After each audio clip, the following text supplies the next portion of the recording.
వారికి నిజంగా మనం మన జాతిలో కూడా ఒక బలమైన అంటే ఒక చెల్లుని చూస్తాం మనం అందంగా ఉంటుందని.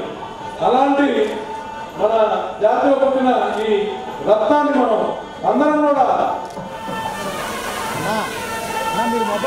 ఫోటో వస్తాయి వచ్చి మనం పట్టుకొస్తుంది.